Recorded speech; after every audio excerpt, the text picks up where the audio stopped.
Moi, je pense ce qui est très important pour l'instant. Bah, entité Oezalina sous contrôle de FARDC. Beni Lubero.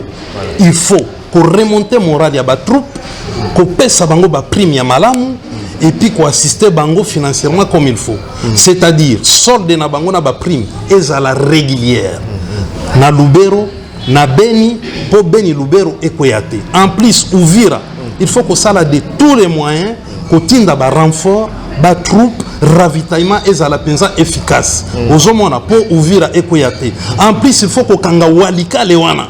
Il faut qu'on inonde angona ba troupe bazala bien ravitaillé, bazala na munition penza ya malamu. Pour walika le Koyate na Kisangani. Parce que ceux qui te perdent des axes wana. Uvira et Koyi et qu'on contamine directement Kalemi. Ceux qui Kisangani et Koyi et qu'on contamine directement. Et Koyi namte bawazalendo bazala papa.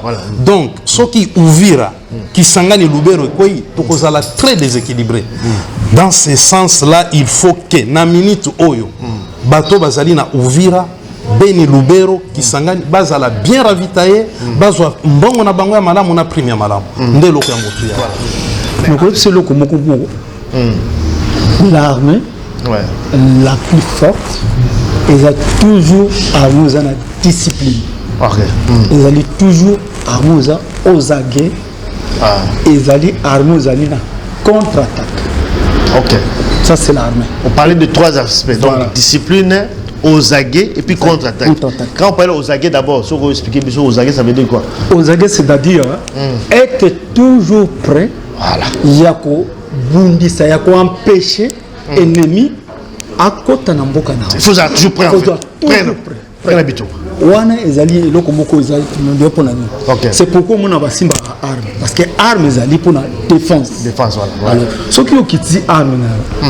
Mais munguna okota donc c'est comme ça guette. Voilà. Donc l'armée n'a coupé ce cas exemple comme on a. L'armée allemande. Ouais. En 40-45, c'était la plus grande, la plus puissante armée. Mais pourquoi l'armée on a Ekoyeki? Comme n'importe il y a Russie, c'est-à-dire la ville la deuxième grande ville à Russie, j'ai oublié. Et ils sont arrivés là-bas, mais parvenus qu'aux amours, alors que il y a ma coquignos. Pour la nini, ils ont une motivation. Il y a un peuple russe, il y a un militaire russe. La détermination là-bas. Détermination. Mais on a quand même la guerre mondiale, quand ils sont un peu de apparemment aussi, comme il y a aussi un problème aussi, il y a ravitaillement, il y a faire aussi. Exactement. Ça manquait aussi. Justement. Ils ont eu quand même des soucis. Voilà. C'est-à-dire, l'armée allemande est trop gourmande. Il y a gagner facilement. Il va arriver là-bas, tout ça, il va prendre. Et bien là, à Bossana, qui est distant aussi longtemps, il va avancer. Vous faites entrer. Le moins de distance, le temps ravitaillement, ils ont déjà failli. Contre-attaque, comment il faut éviter. Papa Limia, solution ils en ont manqué. Le problème ils allaient surtout mingi tous s'occuper na ba soda na biso. Voilà. Tous en armée moko ya makasi. Problème na biso ils allaient que bazo s'occuper na armée malamuté. Papa moko nzamboka oyebi oza mwana poto. Awa na poto yo moko yebi militaire eloko liboso ezalaka. Militaire azalaka na vie ya malamu, salaire ya malamu pona ko bondele kolo. En tout cas, les cambo ya salaire ba militaire papa zo solution. Pour une armée à makas, ba wazalendo baza makas, mais salaire aux s'occuper na ba militaire na bisoté. Papa Limia, soki l'état na biso a mis moyen na armée na biso solution ya bitumbo et comment on a. Rwanda est un pays moko amuke et pour la nini bango ba nombre moko amuke baza ko repousser biso et biso toujours ko repousser bango te infiltration na soki papa mokonza mboka a mi pesi na armée salaire malamu social papa solution likama moko et comment on a. Pour ngai ezana solution kaka moko on a lancé message na président mboka nyuso eganyaka banda ba mukili bandaka na guerre ezara peuple de muto azaga aganyaka ezara te ba politiciens ezara te ba soldats te bokoza na 1000 soldats mais ce qui peuple a pesi bino place monde azate moi vous gagner ezate Donc, première chose, ça ne renonce pas, monsieur le président. Solution au peuple à Luka Banda Kala. Et ça, solution, nini. Et ça, peuple à se retrouver. Dès que Bandi Kuna va te l'équipe porte-parole à l'Ubaki, aux hommes, on a mboka nini, oyo. Bah, outi na ba situation moko ya difficulté, difficile makasi, passe makasi, rébellion makasi, mais bah député bazo comme na salaire à 31 000 €. Est-ce que ça wapi? Sur le qui va partout dans la ville de Kinshasa, au coup de Batou, ba maman bazo souffrir. Bana wana baza banani, bana ba soda, bana ba enseignant, ba salaire malongati. Donc pour tout quoi cause solution na mboka na biso, et quand dossier zali kobongisa vie ya ba congolais. Conscience c'est raté na maluba. Balobaka la vente à famille na point d'oreille. Voilà. Pour muto yoko bien il faut allier à tonda. Et puis deuxième chose, ba soda na biso baza na fond. Est-ce que nazo basala kaka toujours ba réunion, ba réunion tout le monde est enveloppe pour côté bebimi pour ba pesa, ba famille ya ba basi na bango ba tikali na bana na bango pour ba motiver bango. Et ça très important monsieur le président. Bon ça la réunion au benga basi nyoso ya ba mi bana ba baza na front. Réunion ba pesa ba enveloppe. Mi bana côté ba ozala ba koyoka basi na bango ba zu ba enveloppe moko. Et qu'on peut se faire une motivation, qu'on peut se faire délégué, qu'on délégué tout à nos pèses. Yo moko présent, ça la réunion, nous allons prochainement, na peuple na yo, comme ça et qu'on permettre battre nous surtout, bas soda, bas peuple et puis deuxième chose. Mais Yaliboso, Naï, tant que le bakibako reza respecté, non, bakor on va respecter et puis ça nous.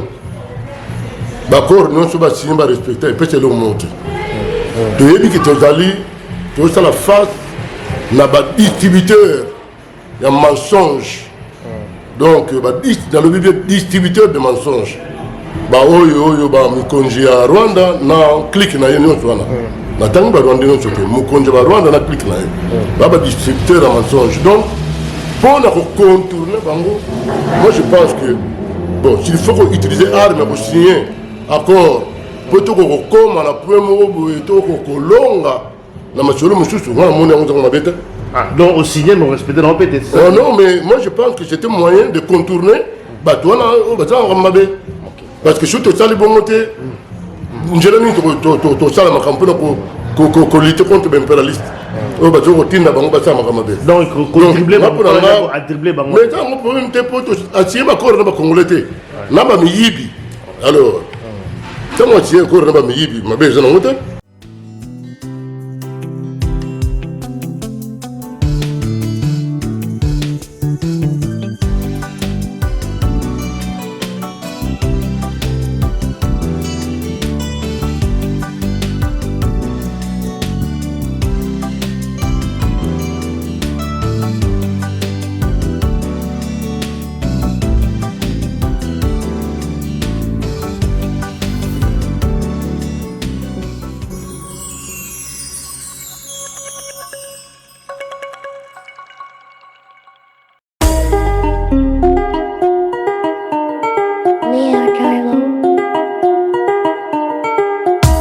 Congolais et Congolaises, habitants du monde entier, dans l'optique de vouloir vous offrir un cadre de vie sain, paisible et sécurisé, Toronto City VIP de Maloubou met en vente des terrains de 20 mètres carrés à bon prix.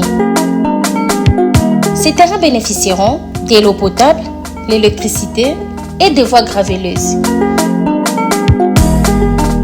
Situé à proximité de la zone économique spéciale de Maluku et voisin des sites Vodacom en République démocratique du Congo, Toronto City VIP se démarque par l'originalité et la beauté de son espace en vous offrant des terrains déjà cadastrés.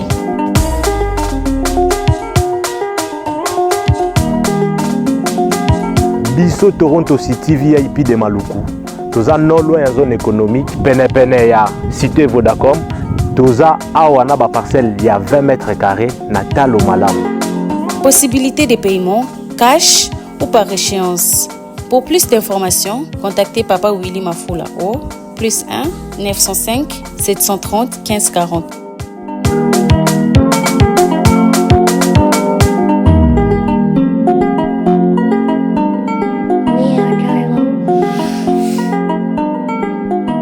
offre limitée dans la mesure du stock disponible. Mesdames et messieurs, Mbote Sika Bozali partout à travers le monde. Dernier virage de votre émission que vous suivez partout. Partout, voilà encore une fois Lelo. Ah, on a quatre à Bruxelles. Vraiment, donc, nous avons encore une fois Lelo. Pour se retrouver là, bino ensemble. Voilà, pour la partager que cela qui solo Yamboka. Parce que Lelo, ils allaient Makambo Yamboka. Boyebi Congo, ils allaient en danger. Guerre, ils allaient na Est Amboka la biso. Boladi bino moko boyebi actualité au tout rappeler encore bino awate. Est pour l'instant. Ils allaient prise en tout cas la rebelle Oyo, ils allaient soutenir par le Rwanda. Ils allaient s'écrire en tout. Voilà, donc de l'autre côté, émission la biso de l'eau. Tout le monde a dit à Bruxelles, il y a une association dynamique bruxelloise pour le développement en RDC. Donc, DBD en cycle, ils ont une association Oyo, ils ont déjà moi en Belgique. Bazali awa bozomona ba membre ndenge bazali awa bozali komona en image. Voilà donc awa na kati émission na biso lelo tous on a trois porte-parole, non pas trois personnes au bako s'exprimer donc na kati émission na biso. Il y a lelo là Albert Mavu ou azali porte-parole. Il y a l'association dynamique et bruxelloise pour le développement. Nous allons dire également la Guy Roger Mboyo Misama, président. Il y a l'association dynamique et bruxelloise pour le développement. Au Bozomona en image. Nous allons également la Roger Okito, il y a le vice-président. Il y a l'association.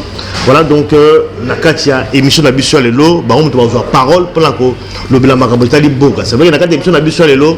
Sujet à Makassi autour de l'obéla. Thème à Makassi sur soutien à FARDC. Donc forces armées congolaises au Boyebi. Balali ko bunda kuna na mboka na biso pour la ko battre la mboka na biso to megape ko lobela par rapport lango et aussi ba difficulté oyo armée na biso zali ko kuta nango. Je crois que boyo ka makanisi na bango. Question n'est-ce pas ba proposition na bango to ça ndeni pas toute la situation oyo tozali nango la kati ya mboka na biso pour les enfants. Voilà donc tozo kota rapidement na émission na biso ya lelo numéro de téléphone comme vous allez comprendre zali 02 0032 495 75 62 50 le numéro Nabiso. Alors, en tout cas, pour parler d'abord de l'association. D'abord, monsieur le président donc, de l'association, Guy Roger Mboyo Misama, Nabiso, il est président de l'association dynamique bruxelloise pour le développement en RDC. D'abord, l'association de la Bango, tu me rappelles comprendre de quoi s'agit-il, association Zanini, Zolobanini, voilà, l'action de la Bango Zanini, l'objectif des Zanini, qu'est-ce qu'ils ont déjà fait sur le terrain? Il y a un autre banango avant de ta situation donc il y a politique en Boka Nabiso. Bon d'abord Guy Roger. On botte de Nabiso mais il y a toujours Hollande Rabande connaît partout. Voilà. Na kusunga bango pour pas passer un message na bosso ya peuple congolais au bazali partout na Europe et puis en Afrique. De l'eau tozali bandeko nabino oyo bavandi précisément na Bruxelles. Oyo bazali association na bango eza Asbel. Ils ont œuvré à Bruxelles, dynamique. Ça fait 6 ans que tous en association Nabiso. Précisément, ils allaient à Bruxelles, dans Anderlecht, 1070, rue de la clinique numéro 28. Tout ça, aide à travers l'Équateur, le Congo, à travers Mboka Nabiso, au Kenya, na Équateur, au Kenya, na Bukavu, au Kenya, na Goma, au Kenya, na Likasi, ok, na Bandundu. Précisément, nazali na Matadi, nazali pe na ba Evre Nsusu, ya okaboko peut-être que sunga bandeko na biso, o bazana ma problème ya bana pour na classe. Prochainement, dans un mois de mai, de tous na collège né dans un collège pour na ko sunga bango.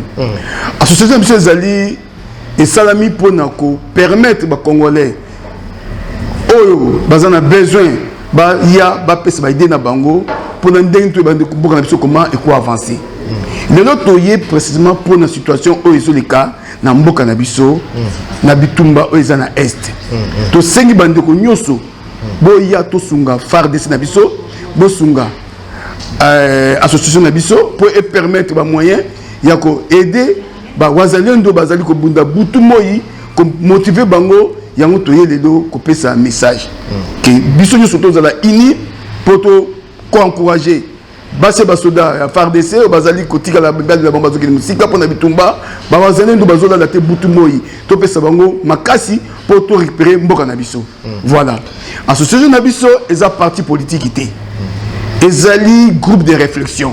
Mutu nyo surtout o azana besoin na ba idée na ye o ya monike akosunga mboka aya azala bienvenue. Na mariele na ye nyo so otu. Toye awa te pona kufinga batu. association eza ko éviter makambo finga eza ko éviter makambo critique eza ko éviter kotanga kombo ya bato vraiment ceux qui ont besoin au rejoindre biso vraiment et vous allez malamu mingi mingi akolobezate na tiki parole de bandeko na ngai bazwa maloba. Voilà, mais avant peut-être Bandeko Baloba, là on peut sa parole tout à l'heure. Bon, c'est vrai qu'on parlait d'une manière générale, on parlait sur l'association. Donc le but de l'association, ça fait déjà 6 ans que l'association Zaliko œuvre à Nakati à Bruxelles. Bon, déjà en action aussi pour mener Nakati à Mboka Labiso. Mais donc pour la aider la Kolwezi, dans les cas tout ça. D'abord l'objectif na bino ezanini. Dans le bouquet association na bino, bon c'est fixé qui objectif nini. C'est quoi en fait dans l'association Abino, Boukéang pour faire quoi d'abord? Vraiment en général, si on peut expliquer pourquoi Boukéang cette association? Tu crées que l'association vit la situation tout le monde en Mboka Nabiso. Oui. Il y a un autre bail qui vit il y a souffrance des âmes kasi Namboka. Ceux qui moyens qu'on a to permettent biso ceux qui to sangisi bateau bazarder bazar donc ko pesa bien dans carton moko bien dans babiki ou bien dans moyens financiers à aider et permettre biso de commencer le terrain donc ko soulager bateau bazar kuna.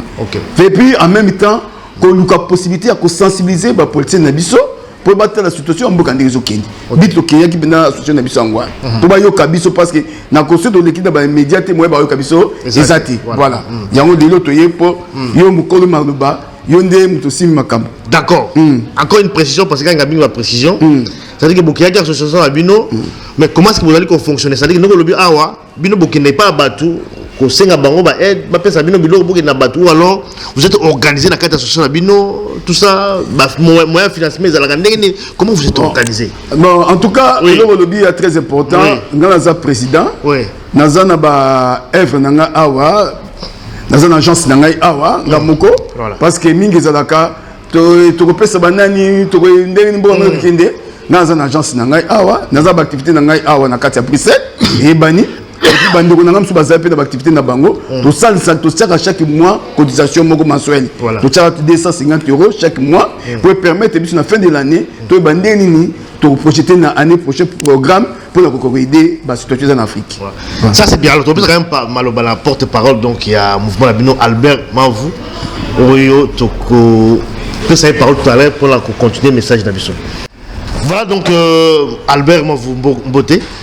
Yozali porte-parole donc il y a association donc dynamique bruxelloise pour le développement en RDC. Voilà donc vous avez déjà on a implanté depuis en tout cas 6 ans vous allez en la carte il y a Belgique vous allez couvrir Nenge Toti Kolanda le président donc Batouati Kolanda monsieur Guy Roger Mboyo Moussama donc à lobby par rapport à l'organisation de la carte association mais maintenant le lot est toujours le Mamboka. Quelle relation entre l'association de Bino et Mamboka? Bino vous avez l'association sans but lucratif, mais le lot est pour soutenir l'action Yamboka na Bino. Quand même comprendre pourquoi dans le bas lien entre Bino na Makambo et Zaliko Kolegalamboka la soutien ya ba force armée congolaise. Pourquoi c'est beaucoup de nakata Makambo? Merci beaucoup papa Alimia. Ce qui te côté na Makambo yo parce que Mboka nezali Mboka na biso. C'est l'unique patrie. Et ce qui te côté na katité et kozala lokola non assistance en personne en danger. Yangwana tolobaki non pour l'instant tokokota tomi occupé pe na Makambango totala pe otokokyo sala pour Mboka na biso. Mais bien en tant qu'association, qu'est-ce que vous allez apporter en fait finalement? Beaucoup. Ça fait 6 ans que tu es Vraka et puis tu sali assistance ba evre belé na kati ya Congo. Ndenge président Oti Koloba a kozala lisusu wana le mois prochain et tokotala lisusu ndenge a kosali ça. To sala intervention na ba école, ba hôpitaux, on a été à Uvira, Kolwezi Mbandaka et tu as apporté moi quelque chose il y a bien pour la population là. Mais concrètement par rapport à la situation de la guerre tu as dans Oyo hein, tu as situation de la guerre n'aurait évoqué par rapport donc à la situation ma femme militaire au badali kubunda bazalé de donc président lui bazalé également. Est-ce que vous avez une idée comme ça dans le niveau association par rapport à l'action d'Abino au Bourg qu'on ciblé pour la Mboka Nabiso? Oui, le président au sala voyage le mois prochain à Okomati na Sud Kivu. na Nord Kivu. Donc tozali na Koli oye kokende et puis à représentant ya ba wazalendo ya Nord Kivu na Sud Kivu. Ok, ça c'est très bien. Alors, mais tout quand même la situation quand même en Mboka, situation à guerre ezali. Donc guerre ezali makasi, toujours mona voilà, ba rebelle bazala kati ya Mboka. Oyo représenté M23, Alliance Fleuve Congo ya Nanga. Ba on se va soutenir par les Rwandais. Bino sikoyo lecture de la situation ezali niveau association na bino, comment vous mona cette guerre voilà, point de vue na bino ezali. Papa Alimia. Ouais. On a porte-parole en mouvement. Ouais. Nazali congolais. RDC de patrie na biso. Problème ezobo mabiso mingi na kati ya mboka wana ezali armée. Une bonne armée, c'est le rapport d'abord, il y a politique na philosophie, il y a ba dirigeant ya mboka. Pour na kozwa armée ya malamu, il faut ba dirigeant ya mboka bazala na politique ya malamu na philosophie ya malamu pour kozwa armée ya malamu. C'est-à-dire, il faut que bandadano na recrutement ya malamu, formation ya malamu, matériel ya malamu et puis social ya ba militaire. Dans ce cas-là, au kozwa possibilité ya tozala na armée moko républicaine. Ce qui te kokisi bilo comme ça toi. Recrutement, formation, équipement na social ya ba militaire. Mais qu'est-ce qui manque finalement parce que on a quand même tous les moyens pour la lango. Mais sur le terrain, tu vas constater quand même ma faille quand même mes alliés. C'est dû à quoi? Parce que vous avez l'Est, vous occupez l'Est, vous avez l'Est, vous avez l'Est, vous avez l'Est, mais qu'est-ce qui fait qu'aujourd'hui, tout dans la situation? Tous avez un problème, il y a classe politique. Voilà. C'est ça le départ, la genèse de tout ce que nous vivons, une mauvaise classe politique. Si on avait une bonne classe politique, on ne serait pas là aujourd'hui. Et Félix Saïka Kakokuta et Bembe. On se comprend, aye na matanga moko boy. Akuti batu bazo kendo kunda. Ah, yes quoi comme mituna. Oh, bozo kunda nini? Akomi lingai ba mutanze malade ya bele bona bona. Mais c'est pas lui qui a tué. Batu baboma qui déjà bazali. Pe bazana mo envie. Bozo comprendre. Donc ezali figure moko na utilisé pour nous comprendre un peu que président Félix Tshisekedi que je salue akutinde matanga et Bembeza déjà wana.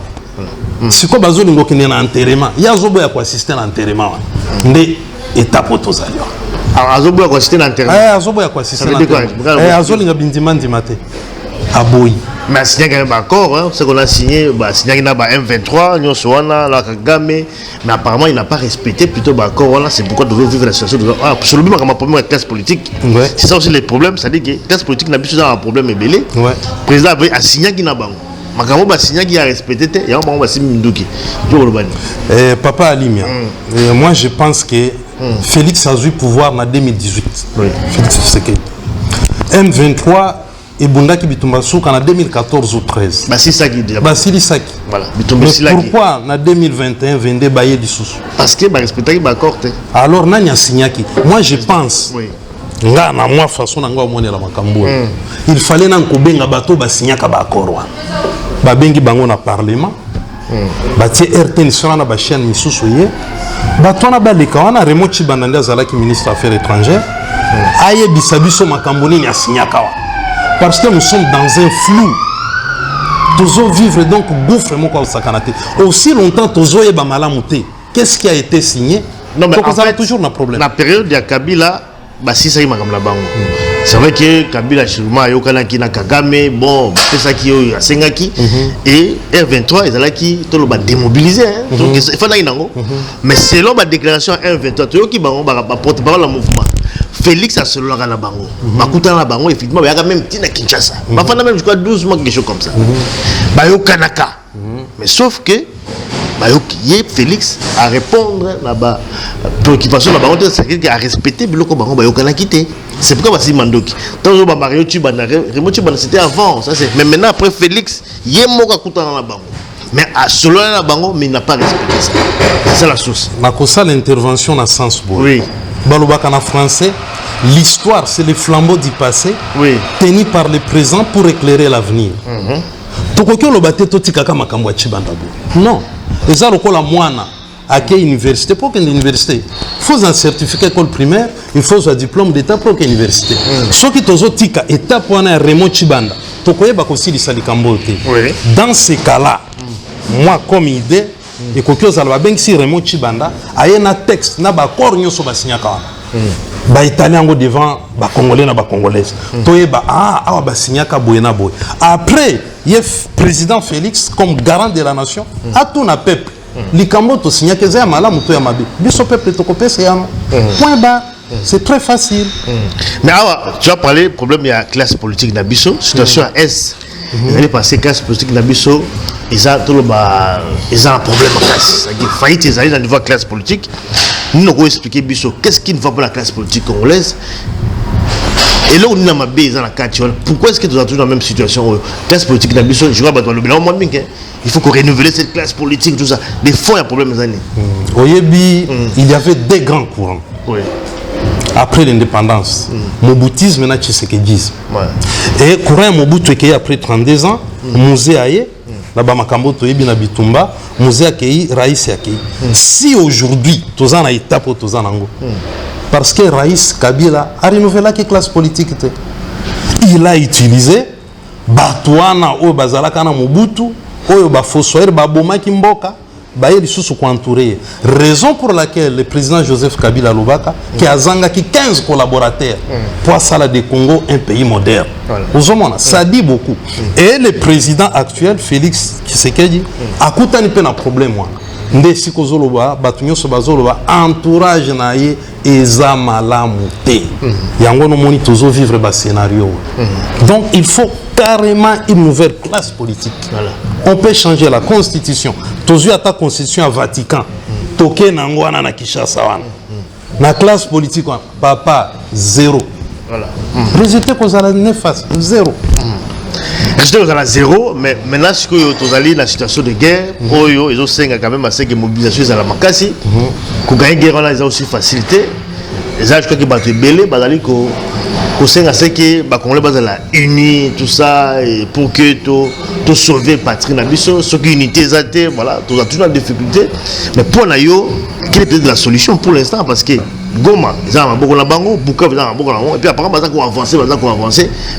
Bon, pour la situation militaire, avec vice-président, donc il y a mouvement Roger Okito, pour parler sur la possibilité, qu'est-ce qu'il faut faire pour que l'armée Nabiso et se reprendre. Pour la yo, quand on parle de l'unité, voilà, parce qu'il faut qu'on s'engana. Est-ce que vous avez aussi point de vue, il faut qu'on s'engana pour tout sauver parti? Qu'on s'engana, ma bête. Oui. Ils ont mal, mais ils ont la tête qui est s'engana pour basser le gouvernement, pour bakabola les sous poste. Dans ces cas-là, toujours ça là, moi je pense ce qui est très important pour l'instant, entité où ils allaient sous contrôle à FARDC, Beni Lubero, il faut qu'on remonte moral à ba troupe, qu'on paie sa bango ba prime ya malamu et puis qu'on assiste bango financièrement comme il faut. C'est-à-dire solde na bango na ba prime et à la régulière. Na Lubero, na Beni, pour Beni Lubero et Koyate. En plus Uvira, il faut qu'on s'aille de tous les moyens, qu'on tienne d'abord renfort, des troupes, ravitaillement et à la pensa efficace. Aux hommes, on a pour ouvrir et Koyate. En plus, il faut qu'on kanga walika lewana. Il faut qu'on inonde en a des troupes. Bazala bien ravitaillé, bazala na munitions pensa ya malamu. Pour walika le Koyate na Kisangani. Parce que ceux qui te perdent des axes ouvrir et Koyi et qu'on contamine directement Kalemi. Ceux qui s'engagent et qu'on contamine directement. Et quoi nante, bawazalendo bazala papa. Donc ceux qui ouvrira, qui s'engagent Lubero et quoi, tout ça là très déséquilibré. Dans ce sens-là, il faut que na minute oyo, bateau bazali na ouvira. Beni Lubero qui s'engage bazala bien ravitaillé bazwa mbongo na bango ya malamu na prime ya malamu ndeloko ya motu yawa. Mais en fait au lobby c'est vrai unité mais ils ont la façon que va partager pouvoir comme tu dis président annoncé déjà le gouvernement d'union nationale donc pour la ce n'est pas la solution, la meilleure solution pour l'instant. Il y a reformer un gouvernement d'union nationale parce que bah on a pas la maboum la bango c'est ça. Moi je pense que pour l'instant, tous en Bitumba. Bitumba est bandit Péléloté. Et bandit depuis prise à Bunagana. On était en guerre, mais étant distrait. On était distrait. Voilà. Ça, c'est clair. Tant que Bazuyo déjà, cuisine, yanda kunayo. On a déjà en guerre dans Munguna. Alors, qu'est-ce qu'on a fait? On a attendu jusqu'à aujourd'hui 2 ans. nde toloba toza en guerre. Tozalaka na guerre depuis prise ya Bunagana, mais on a été distrait parce que notre chef n'est pas bien entouré. Ah, le chef n'est pas bien entouré. Ah oui, ça, il n'est pas bien entouré. Un bon chef baye bakaya à partir de l'entourage naï. Ceux qui ont un entourage malam. Moi je t'apprends. Les lots Tozali le 2 mars 2025. Le 12 février 2025, le 13 février 2025, le 14 février 2025, Basoda o Bazala qui na Lubero, Balia quitté. Balia quitté 3 jours. On peut se dire à Bajour. La personne à Bajour.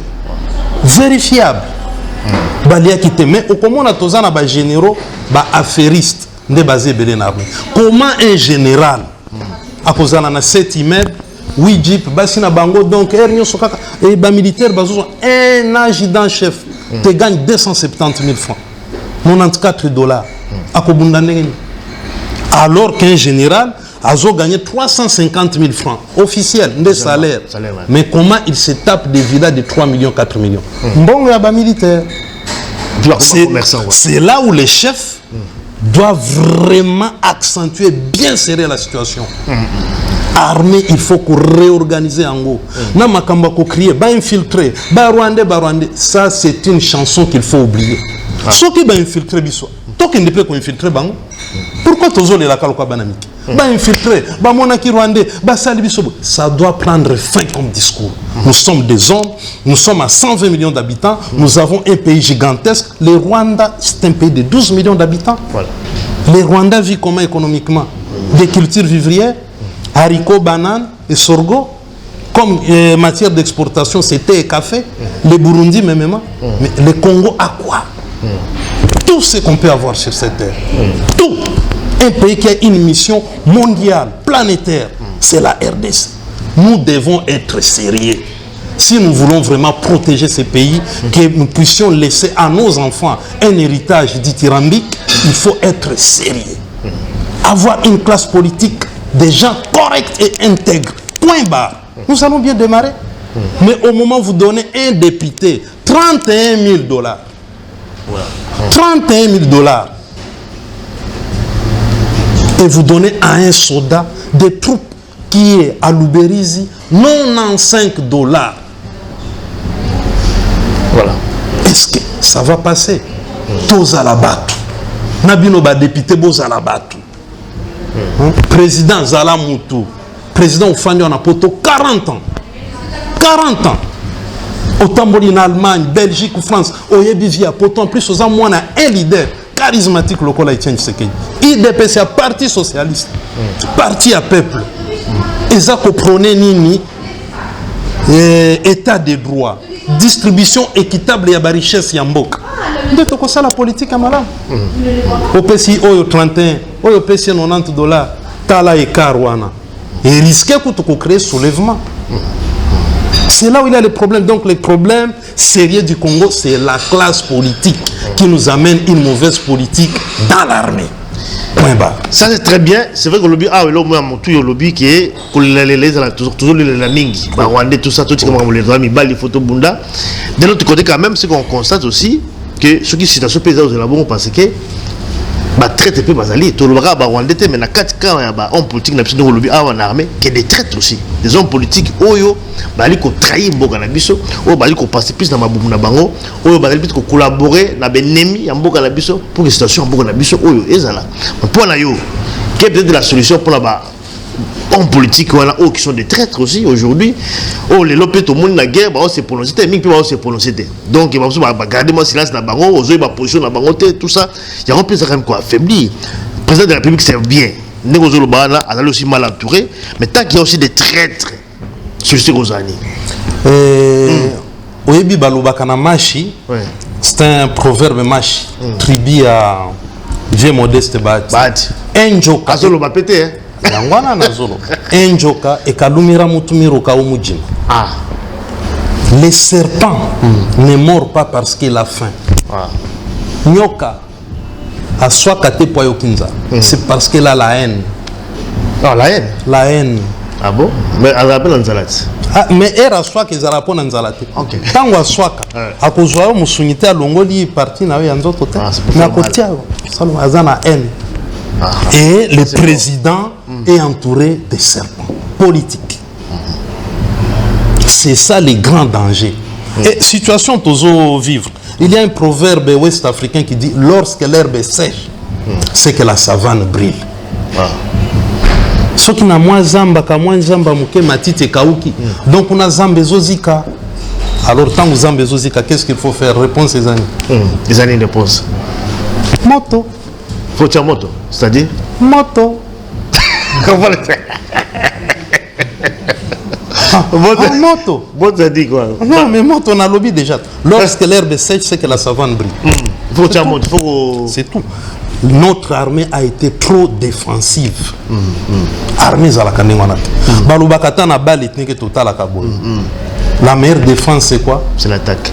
Alors.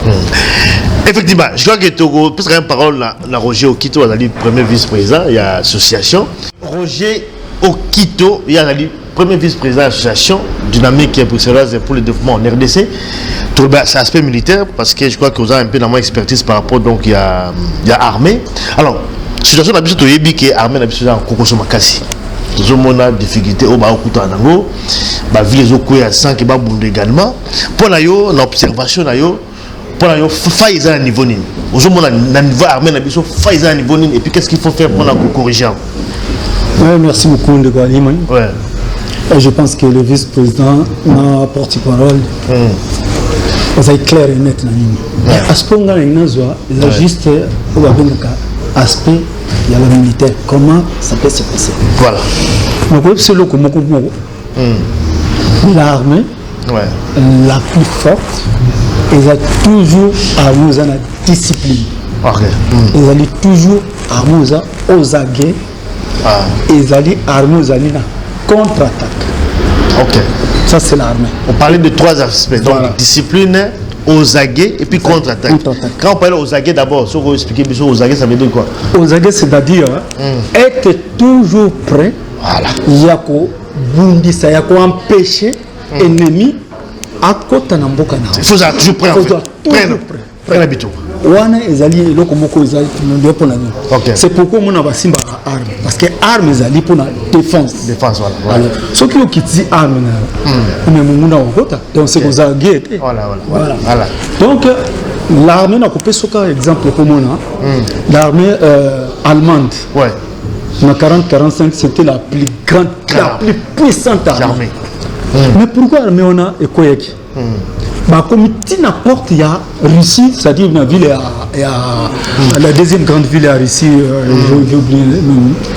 Et ils sont arrivés là-bas, mais parvenus qu'aux Angotés, alors que il y a ma coquignos.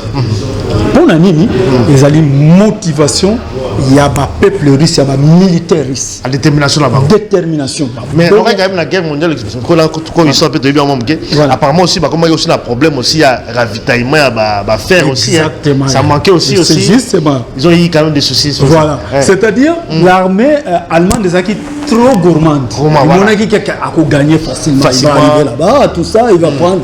Et bien là, à Bossana, qui est distant aussi longtemps, pour avancer. Vous faites entrer. Le moins distance, le temps ravitaillement, ils ont déjà failli pour ça la faille. Il y a un moment qui contre-attaque, comment il faut éviter faille, tout ça. Ben voilà. Donc le bel mot à ma casse allemand, ça dit que comme la Russie, il y a eu la résistance, c'est quoi? Il y a population. Il y a population. Et puis, vraiment la population poussée. Voilà. L'armée risque de les écoyater. Voilà. C'est pourquoi on a peine à voilà. Au moins, Kagame, lui, il prétend être le plus fort. Voilà. Mais moi, je n'avoue pas qu'il n'est pas fort. Voilà. Il n'est pas fort. Parce que force n'a pas trahison à Bissomoko Bakongo. À infiltrer cette armée dans point moko, ils ont construit. Est-ce que si on a besoin d'une infiltration, mais tu peux craquer? Comment expliquer qu'une grande ville, on va avancer, il y a ici, stratégique, il y a à quoi? Donc, il y a un moment que armée ezali d'abord âme yamboka. Voilà. C'est-à-dire ceux qui viennent vendre âme nabino, c'est-à-dire comme simple, et ceux qui vendent âme, c'est fini. C'est fini. Voilà. C'est ce que les Congolais ont fait pendant 30 ans. C'est-à-dire infiltration de rendre armée on a très faible. Très faible. C'est très bien Biloko souligné. On parlait sur la discipline. L'armée, il y a la discipline. Mais quand on fait l'Abisso, quand même, c'est point où on a la discipline. Parce que ce qu'on voit l'armée, l'Abisso, effectivement, manque de discipline. Toujours dans le militaire, même dans le front, dans le téléphone, dans le bango, on se filmer, on se la position dans le bango, même qu'on filme, même le président de la République, tout le monde quand même, qui a quand même manque, il y a discipline. Au plus, tu vois, officier, on va dire qu'on kamba ba troupe. Mais il faut expliquer par rapport à la discipline armée. L'aspect on a discipline. Qu'est-ce qu'on peut retenir sur la discipline armée? Discipline armée, et donc il faut retenir l'engagement dans le salaire qui part dans l'État.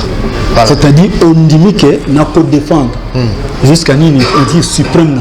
C'est-à-dire nous pouvons faire ça bon pour nous.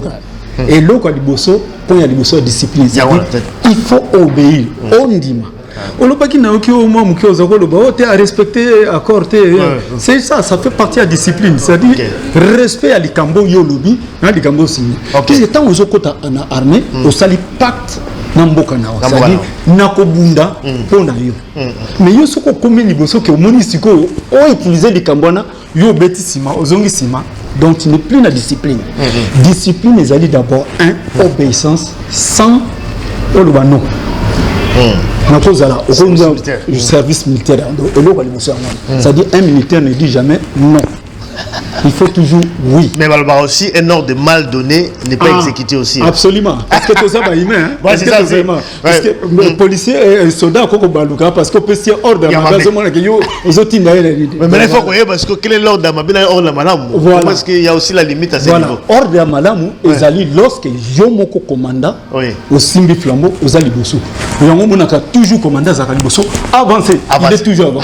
Et là moyen au boya ordre parce que yomoko peut dans Zaza Liboso. Mais on se commande aucun estima. On se va à l'avancée. On se montre que ordonner zone estima. Donc discipline dans l'armée, ils ont obéissance. Il faut faire ce que ton chef dit. Il dit attaque, on attaque. Arrête-toi, arrête-toi, battre retraite. Donc discipline, ils ont dit coordonner, ils ont dit coordination. Il y a une ensemble, il y a force, il y a groupe. Voilà. C'est-à-dire ceux qui nous sommes disciplinés, c'est que le groupe on est très bien. Ceux qui nous ont disciplinés, c'est pas la peine.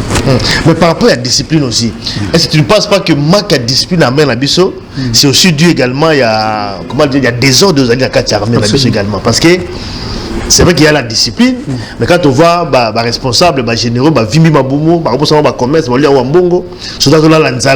est-ce que soldat ou Nzala, on peut faire hors de paix exécutant? Il y a quand même un souci. C'est quelque part, il faut qu'on landa, mais ceux qui conduisent, on peut s'exempler, qu'on affaiblir Bino, qu'on affamer Bino, c'est-à-dire que situation armée, une situation lamentable.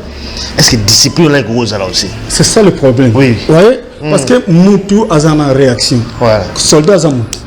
Donc, à cause de la pacte, à un moment donné, à ce moment que Binomoko déjà va contribuer à pacte. Donc, là, Botindie a se révélé. Parce que si on se dit au chef, ou appliquer ma cambo au salaire, le pesa qui est en formation, vous voyez ça qui est. Ben, à cause de ce qu'on s'est indiscipliné, à Kolanda Ozen. Le fait que l'armée a été infiltrée, c'est-à-dire que les sont très faibles. Et ça, les infiltration, comme un double chef. Voilà. Azak obéi et si ka bapé ça qui na oyo. Moi tant azak se retrouver azak koyeba les sociétés. Voilà, à balancer automatiquement discipline ba wana ni nyoso. Donc ekoko zo la résultat malamu te. Résultat malamu ekoko yaka kana coordination moko ce qui mutaza discipline. Donc du fait que pendant 30 ans on n'a pas pensé à ça, c'est ça que moi je dis aussi au président de la République. Nouvelle Sikati, il avait ça dans ses oreilles. On est infiltré. Moi je me demande, bon, ce n'est pas que je ne le condamne pas. Il est là, je suis d'accord avec tous ces exemples. Mais pourquoi pendant tous ces 6 années, on n'a pas cherché un peu à tamiser un peu les Cambouana? Il y a infiltration. Justement. Les 6 années, ça dit que ça sont un peu plus passés. Voilà. Parce que infiltration, tout ça qui est l'information que nous sommes infiltrés. Au plus profond même. Voilà. Il y a un moment que proche naï. Tout le monde état-major, moi je me dis, c'est ces proches-là, pourquoi ils ont laissé passer ça? Même dans la nomination, tout le monde quand même aussi. Exactement. Des éléments aussi d'origine rwandaise, qui nommés la poste à défense et à Makassi en plus. Exactement. Bien que tu aies infiltré, on a placé un bateau dans les sociétés. Exactement. Donc on peut ce exemple pour nous faire comprendre. Ce qu'on l'a dit bien, M23 avancer facilement, non? Oui, facilement.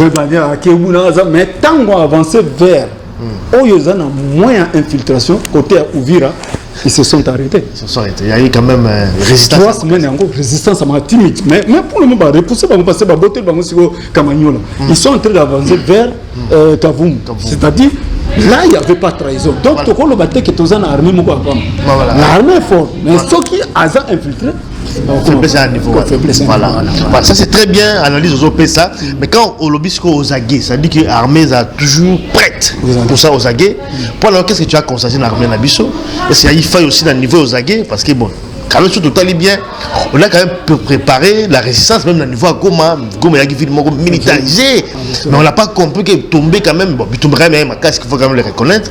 Mais quand même, tout le monde qui est il y a quand même danger Zalaki. Les soldats peuvent préparer, mais à la fin, quand même, on a perdu. Justement. Osaki, c'est quoi le côté qu'on a niveau? Justement, et là, quand nous sommes Moutassala, ils ont un avantage et un désavantage.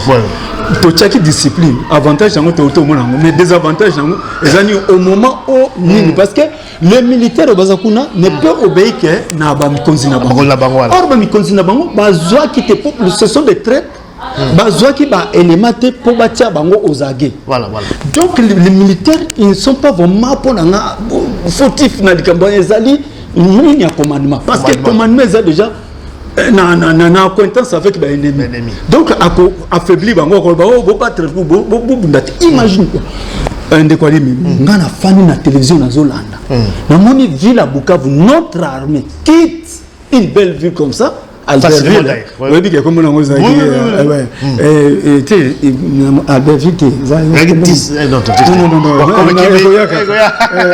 donc c'est Bukavu, l'une des villes préférées. Il y a Ezaki belge, l'une des villes. Alors, nous avons tiki ville de mona bimi sans que ba répondre na oyo bango basalaka na l'état, c'est-à-dire ni ne pas tuer dans l'état, ils ont rien fait. Ah mais non, j'étais triste. Tout ça, c'est parce qu'il y avait des traites là qui n'ont pas raison. Non, la guerre, toujours, ils toujours appellent ni la collatérale, toujours. Il faut Bunda. Est-ce que les Allemands n'ont pas combattu à Berlin? Ils avaient combattu à Berlin. Donc, les Cambodgiens, notre armée est fragilisée, mais Aza armée mon faiblité. Aza seulement fragilisé. Après la filtration, tout ça. Alors, dans le lobby, à tout plus parce que tout plus parole également c'est la Blaise Kitenge, chargé de relations extérieures également, qui va aussi prendre la parole aussi dans la émission. Mais awa, c'est vrai, au mérite qu'on dresser quand même un tableau assez sombre, il y a Armé Nabiso, mais quelle est peut-être la solution? Pour l'instant, toi vraiment la guerre est à Makassi. Donc c'est quand même assez que vraiment moral à Basso des Zonga et qui est bas mais qu'on restructuré. Bon, on appelle il y a recrutement un peu partout, tout ça, tout va s'enrôler. Mais je trouve quand même que c'est quand même trop juste aussi parce que pour former un bon militaire, ça prend un peu du temps. Attends, 1 an, on a habité pour qu'il y ait un militaire. 9 mois, je crois 9 mois. Non, même si on va salir recrutement psycho tout de suite, ils ne seront pas au point pour que le monde. Donc, il risque de faire un coup de alors, pour Nayo, quelle est peut-être la solution urgente aujourd'hui? On bien armé n'a pas de faiblité. Armé Zalango, mais sauf qu'il y a des infiltrations. Mais qu'est-ce qu'il faut faire pour régler moi Babylone soit pour que tout répondre un peu tout simplement. Réglage à Liboso, nous c'est un commandant suprême. Les gens aux alentours, aux assir na bango. Après ça bango fait un commandement voilà. Et puis à Mibale, nous devons savoir ceci que les Munguna a très risé. À préparer avant. Donc, à éviter avantage dans les alliés, des avantages. Sur le bien pour le moment, baza sous quoi agresser militaire parce que ils ont aussi eu ma perte. Donc armée na biso eza d'abord ebelé. Tous ebelé. Ya bango baza penze ebelé. Donc babandi ko sala nini ba recrutement.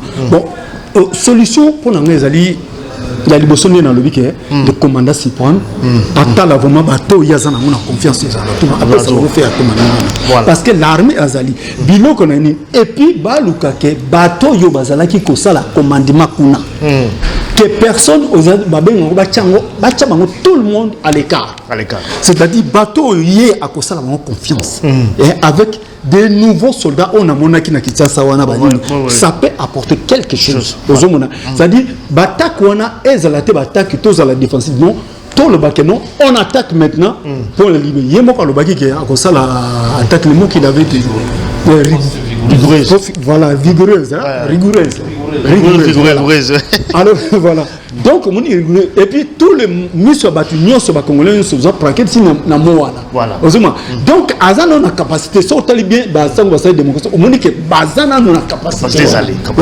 biloko nyo ezali donc peut-être nazoba que chez un commandement nango il laisse un peu le Rwanda na confiance pour un peu le masquer parce que ça va stratégie il faut que le bac non ça permet tango yaye c'est ce que la Russie avait fait avec l'Allemagne à mon avis allemand on a facilité et tout de suite contre-attaque jusqu'à donc il nous faut vraiment maintenant bas soldats armée oyo eza pembeni ya mukonzi et bango ba intervenir sur na front ça dit ba même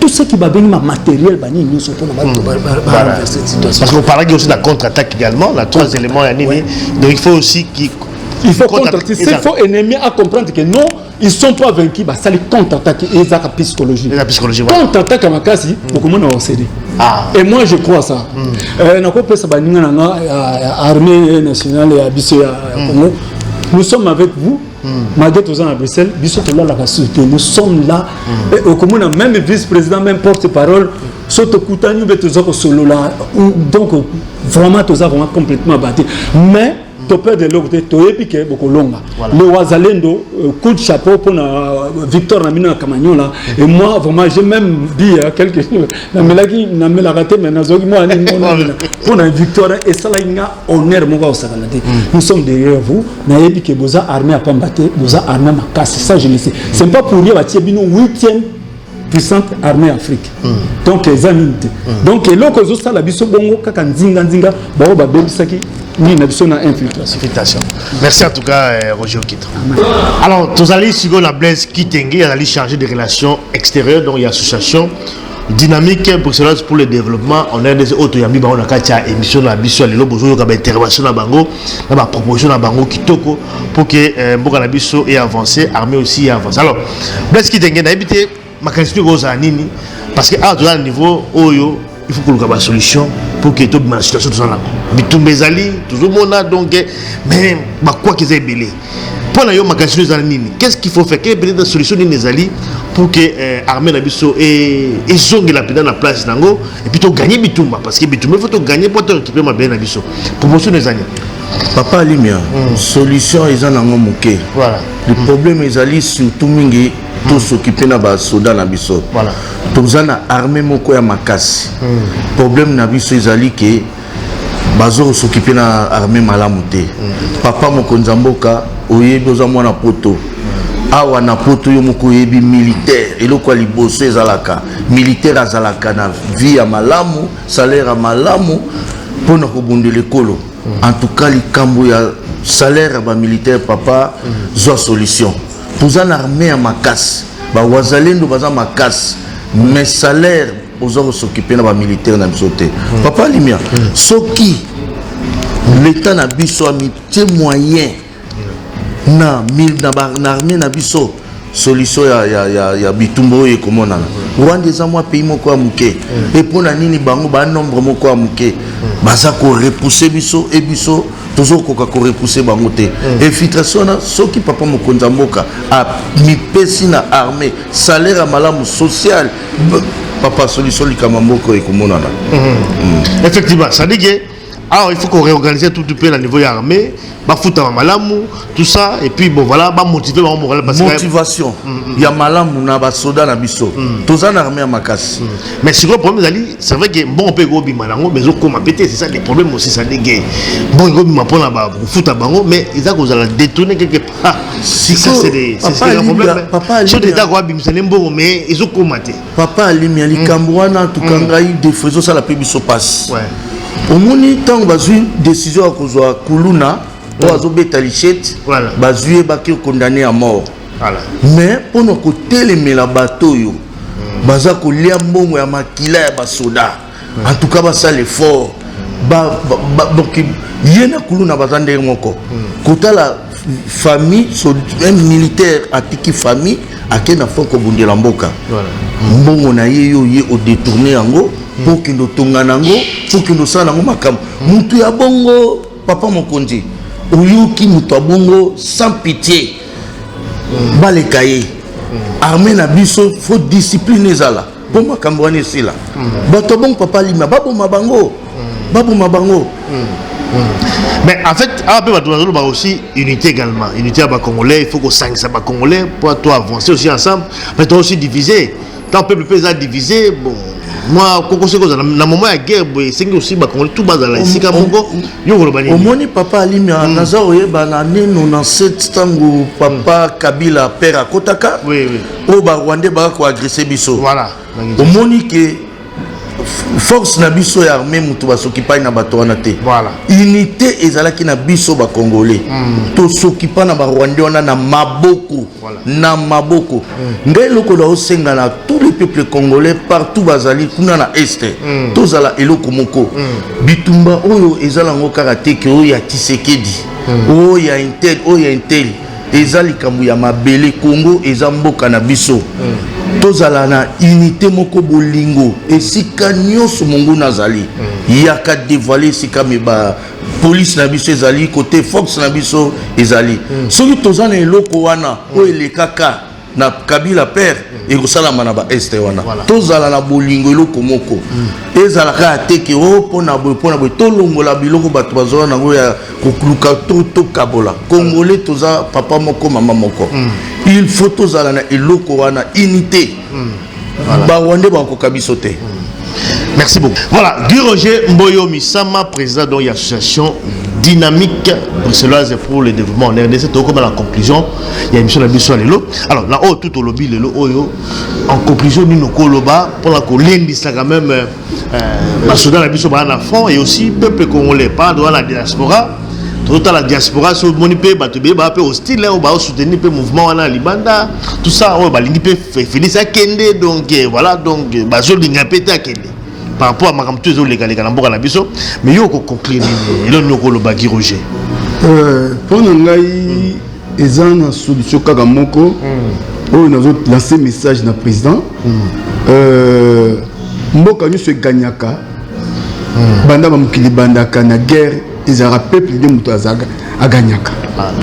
Ils ont raté les politiciens, ils ont raté les soldats. Beaucoup en a 1000 soldats, mais ceux qui peuvent faire si nous faisons moi vous gagnez, ils ont. Donc première chose, nous avons lancé par M. le Président, solution au peuple à Luka Banda Kala. Ils ont solution nini.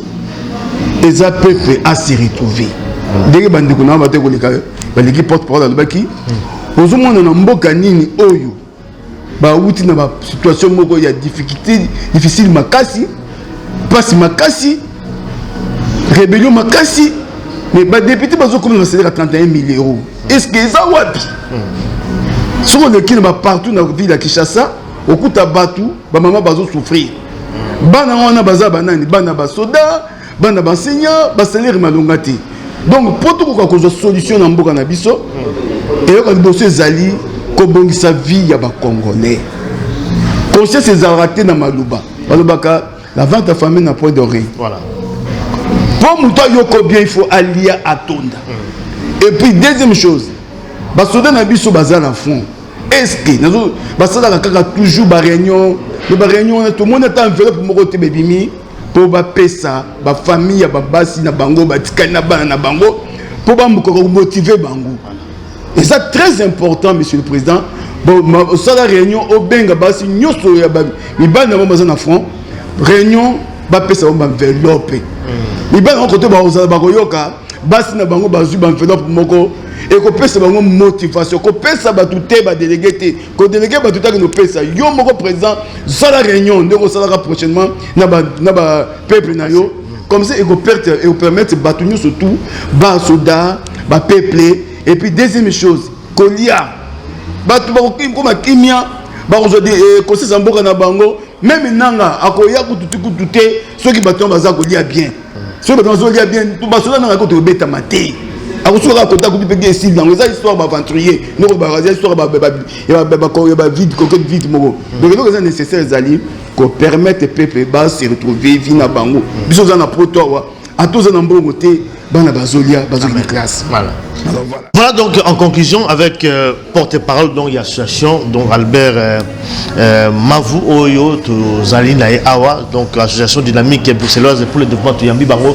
Dans cette émission d'habitude on toujours conclure cette émission mais Albert c'est vrai que lobby la émission tout au lobby Awa on a parlé également de la cohésion nationale aussi, c'est-à-dire que voilà peuple fois à la unie également autour du chef de l'État pour que tout avance parce que ce qui unité pesate makoko chez Ali. Bon, on a évité intervention d'ailleurs pour conclure cette émission, tu aurais quand même un leader qui s'est prononcé, notamment ancien président Yamboga Nabiso, Joseph Kabila. Il aussi s'est prononcé. Depuis la déclaration, on sent quand même qu'il soutient quand même aussi les M23. Alors que Nathan Oya Zalagi, président de la République, il y a 6 M23. Mais tu as la déclaration, comme quoi ça soutenir. On a évité point de vue par rapport à la déclaration. Il y a quand même toujours moto. Président de la République, ancien président Joseph Kabila, à l'Oba qui finalement à l'Obarate, mais à l'Obi, il y a l'Obani. Pour la sortie médiatique de l'ancien chef de l'État, Joseph Kabila, la réponse est simple. Il y a un proverbe camerounais, pas Bamileke Lobaka, c'est pas les jours qu'on mange les crapauds qu'on attrape des gales. Ah ok, c'est après. Vous comprenez? C'est pas les jours qu'on mange les crapauds qu'on attrape des gales. Exemple, Kolokolia, Nini, Ligoro Dotende Manzake Kobimayo. Manzake Kobimoka après. Donc c'est ça la réponse à sa sortie médiatique. C'est-à-dire quoi? Qu'est-ce que tu veux dire? Il faut quand même expliquer Bissot. Dans lobby. Donc vous allez mon colo, vous allez Ligoro Dotende Makwanze Kobimayo. Il faut boire quelques jours. Et dans le lobby, bon Makwanze après. C'est Manzake Makwanze Bimisko. Makwanze Bimisko. Ligoro Delia Makina. Ah, donc il y a déjà, ça dit que c'était son prêt. Il y a déjà. Ah, pour la vacances, donc il y a déjà Ligorodo. Siko Manzaka, mais Makwanza bimi sikoyo. Siko Makwanza siko comme ça la mukosa. Mais aujourd'hui on a que c'est quand même danger aussi pour oui, c'est un danger. Asa sénateur à vie, il a tout ce qu'il peut avoir. Il a atteint vraiment le sommet d'une vie d'un Congolais ou bien de tout politicien. Voilà. Chef de l'État pendant 18 ans. Et je pense que sorti en Ezala il avait dit raté. Voilà. Donc, quelque part, il fallait garder que silence quand il avait regardé. Soit il allait se taire, ou soit une fois, en faisant cette sortie, il fallait à la sortie dithyrambique, il y a compassion, il y a bolingo, il y a perte en vie humaine, il y a kolobapona Congo, la ini, bitumbeza mabetu et tout. Moi je pense que là il a raté, il est sorti vraiment. Tout conclure alors là. Conclusion Zali Papa Alimia. Une bonne guerre n'existe pas. Voilà. Ça c'est un. Et que ce soit pour les Rwandais et que ce soit pour les Congolais. Une bonne guerre n'existe pas. Parce qu'il y aura des pertes des deux côtés. Mais il y a une bonne arme. C'est s'asseoir et parler. Tofandi mingi, tosololi mingi, San City, Lusaka, Zimbabwe, accord intercongolais, tout. Mais Nyosoana est commis trop. Trop, c'est trop. Cette histoire doit prendre maintenant fin. Moi, je pense qu'il est temps. Bisonano, ba entité Oyo, ils allaient contrôler la FARDC. Uvira, Kisangani, Lubero, Beni. Il faut qu'on renforce nos troupes, ba unité fraîche, côté de bango pe manduki, na ration na bango ezala régulière. Pour ba point wana est tombé. Ça c'est un. De deux. Chef de l'État, bongisa entourage na yo. Zala na ba conseil ba kopesa yo ba conseil malam. Ozali pe mutu. Ozoyo ke belé, mais ozoyo ke belé wana eza ba flatteur.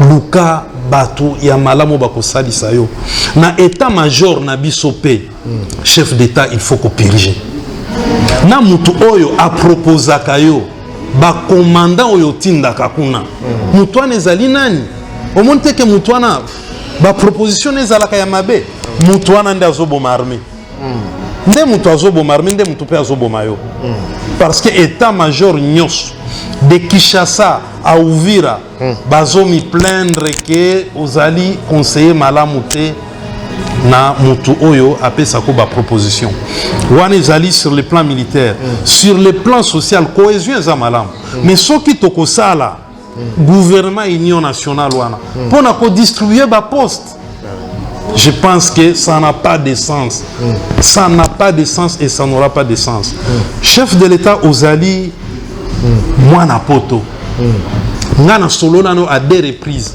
d'Addis Abeba jusqu'à Bruxelles na landio lisusu na Ever na Padoua on a parlé pendant 50 minutes avant que ozala président mais comment on avait ali passé association na biso ndenge tozali Guy Roger Mboyo Blaise Kitenge na Okito tozali na besoin koya toza na memo na biso toza na proposition na biso oya kopesa yo chef de l'état donc na minute yo cohésion eza malamu tozala na bolingo ndo balobaka na anglais na opesa message na anglophone we Congolese let's love our country DRC let's defend it we don't have another country we have only this RDC and now it's time to believe and I believe on God we must trust and I am sure we will win this war wana na pesi nano na batu ya anglais na kolobela siko batu ya Bukavu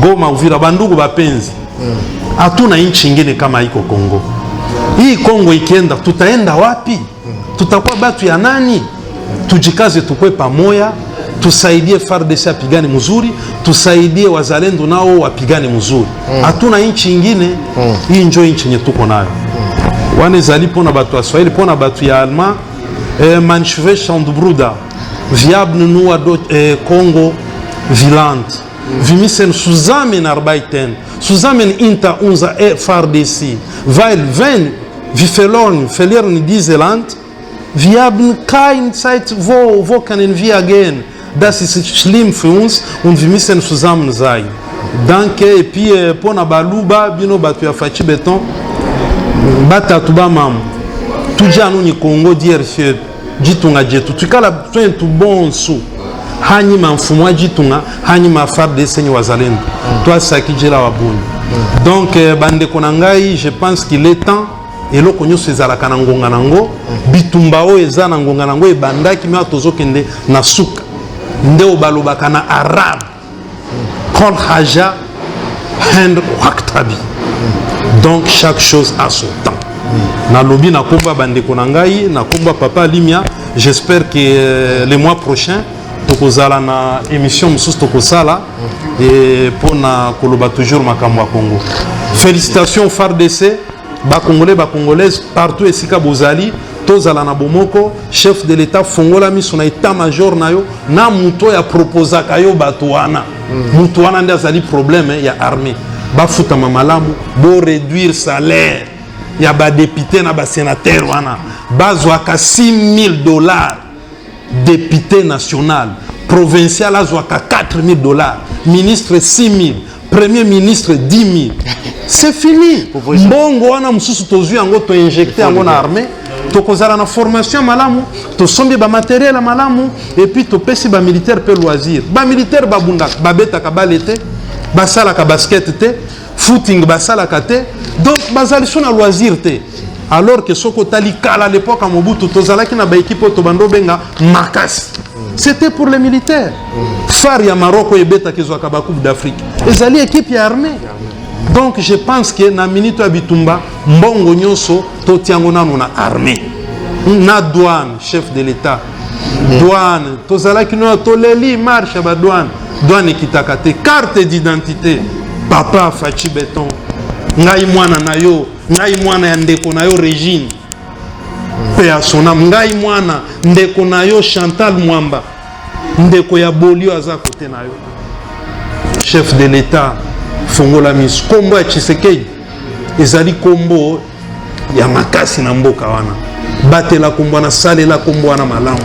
S'il vous plaît, merci. Nzambe abenisa Congo, Nzambe abatela Congo. Merci, merci en tout cas à l'association dynamique bruxelloise pour le développement en RDC pour cette émission Moya Kitoko pour la Mboka na biso. Voilà donc tout ça qui wana pour la partager au boki makanisi na bango. Tout comme la souka vraiment à cette émission. Merci d'avoir tout pour ça la confiance d'émission Oyo, merci d'avoir tout bolandi biso. À très bientôt dans la prochaine numéro Botika Malamu Sika Bozali, Nzamba Zanabino, Nzamba batela Congo, notre patrie. Botika Malamu et bye bye bye. Ciao ciao. Merci.